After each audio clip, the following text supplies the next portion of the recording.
Israel बुरी तरीके से फंस गया है और अभी तक लग रहा था कि इजरायली सेना हमास का सफाया कर देगी, लेकिन अब हालात ये हो गए हैं कि ईरान, यमन और सीरिया की तरफ से इजराइल पर हमले की बड़ी तैयारियां हो चुकी है। इजराइल ने मौके की नजाकत को भाप करके ऐलान कर दिया है कि अब कयामत युद्ध होकर रहेगा। देखिए रिपोर्ट।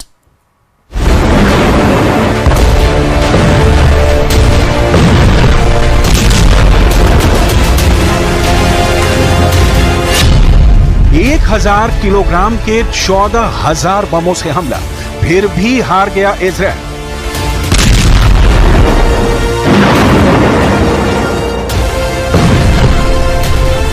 जो इजराइल दावा कर रहा था कि महज 60 दिन में हमास का सफाया कर देगा, वो इजराइल 9 महीने बाद भी अमेरिका और पश्चिमी देशों से जंग के लिए हथियार मांग रहा है। जो इजराइल लेबनान में हिजबुल्लाह के 40 कमांडरों को मारने का दावा कर रहा था, वो इजराइल अब लेबनान, यमन, सीरिया और ईरान से होने वाले संयुक्त हमले को लेकर घबराया हुआ है और दुनिया के सामने कह रहा है कि अगर मिडिल ईस्ट के देशों ने मिलकर इजराइल पर हमला किया तो इजराइल कयामत युद्ध करने के लिए मजबूर हो जाएगा।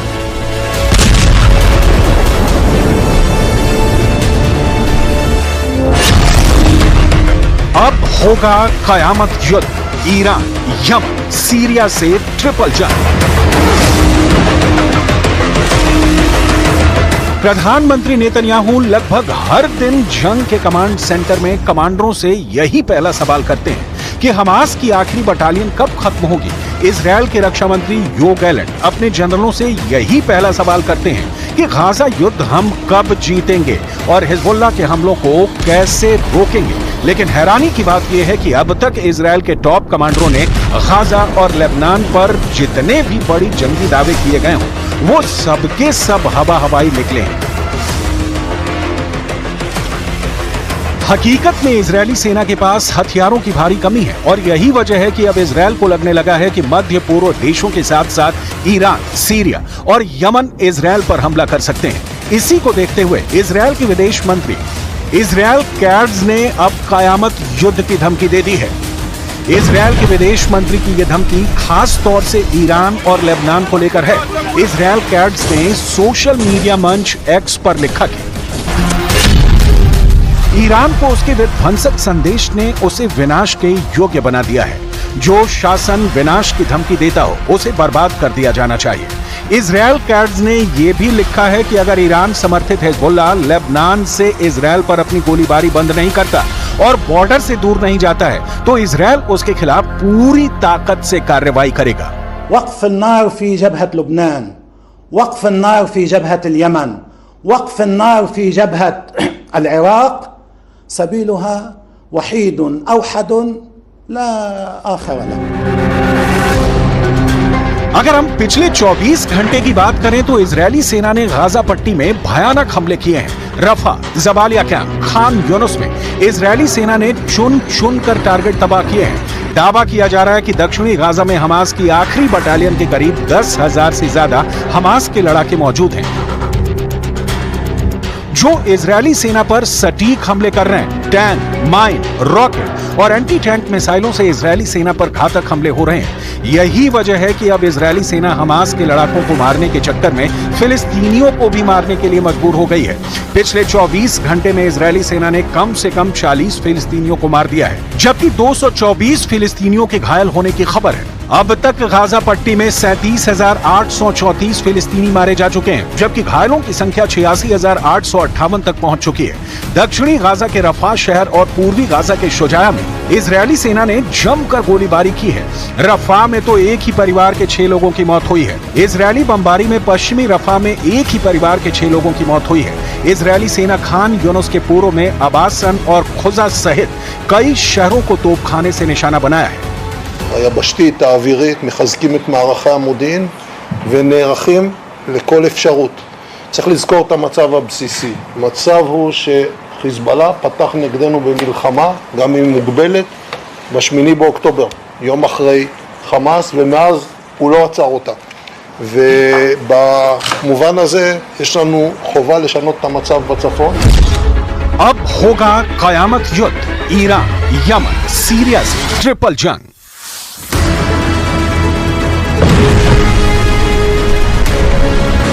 लेबनान की तरफ से हिजबुल्ला, यमन की तरफ से हूथी विद्रोही, सीरिया की तरफ से स्थानीय लड़ाके और ईरान की तरफ से वहां स्पेशल फोर्स इस वक्त जंग में इजरायल को चारों खाने चित करने में जुटी है। इजरायल की नेतन्याहू सरकार भी जानती है कि इजरायल गाजा युद्ध के दौरान अब 9 महीने बाद चारों तरफ से घिर चुका है। इसीलिए इजरायल के वरिष्ठ अधिकारी ने दावा किया है कि अब इजरायल ऐसे घातक हथियार से हमला करेगा जिसके बारे में ईरान, सीरिया, यमन और लेबनान के लड़ाकों ने सोचा भी नहीं होगा।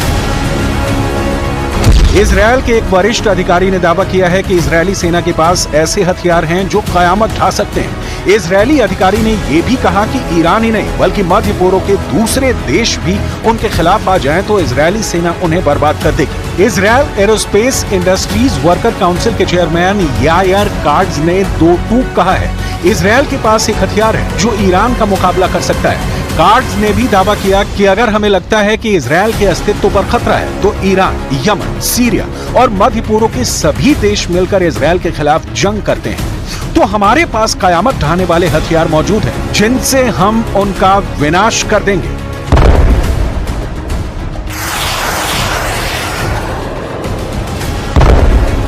हालांकि हिजबुल्लाह चीफ हसन नसरल्लाह बार बार इजरायल को धमकी दे रहे हैं कि हिजबुल्लाह के पास ऐसे हथियार मौजूद हैं जो इजरायल का विनाश कर सकते हैं।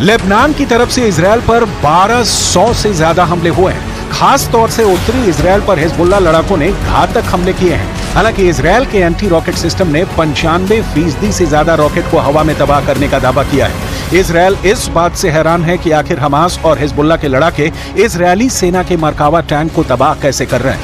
इजरायल के मरकावा टैंक को दुनिया के सबसे बेहतरीन टैंकों में से एक माना जाता है, लेकिन हमास को रफा क्रॉसिंग से ऐसे हथियार तस्करी के जरिए मिल रहे हैं जिन्होंने इजरायल की नींद उड़ा दी है। पिछले हफ्ते ही हमास को हथियार सप्लाई करने वाला एक सप्लायर मारा गया है।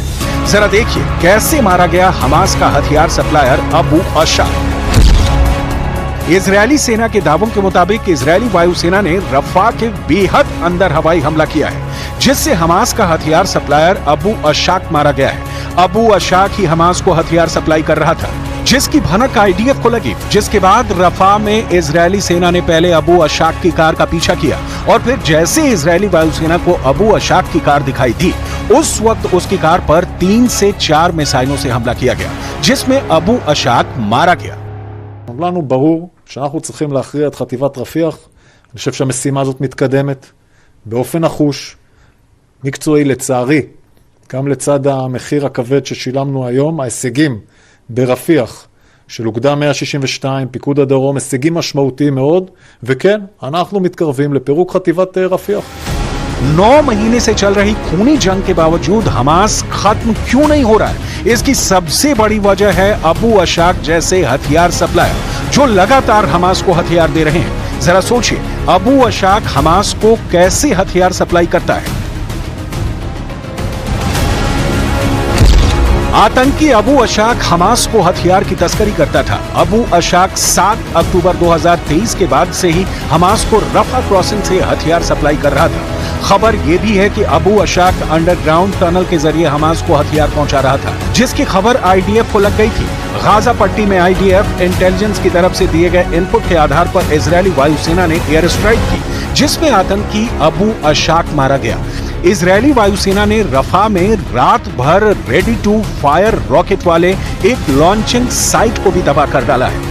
इसके अलावा हवाई हमले में मिलिट्री इंस्टॉलेशन, आतंकवादी सेल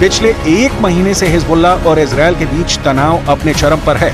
इजराइल और लेबनान के बीच बड़ी और सीधी जंग किसी भी वक्त भड़क सकती है। कुछ रिपोर्ट में दावा किया गया है कि हालात इतनी तेजी से बिगड़े हैं कि दुनिया के 10 देशों ने अपने नागरिकों को चेतावनी दे दी है कि जितनी जल्दी हो सके लेबनान को छोड़ दो।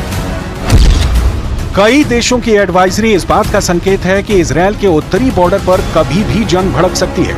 जर्मनी एम्बेसी ने अपनी वेबसाइट पर एडवाइजरी जारी करते हुए कहा कि जल्द से जल्द जर्मन नागरिक लेबनान को छोड़ दें। अगर हालात बिगड़ते हैं तो एयर ट्रैफिक रुक जाएगा। ऐसे में नागरिकों को निकाल पाना हमारे लिए मुश्किल होगा।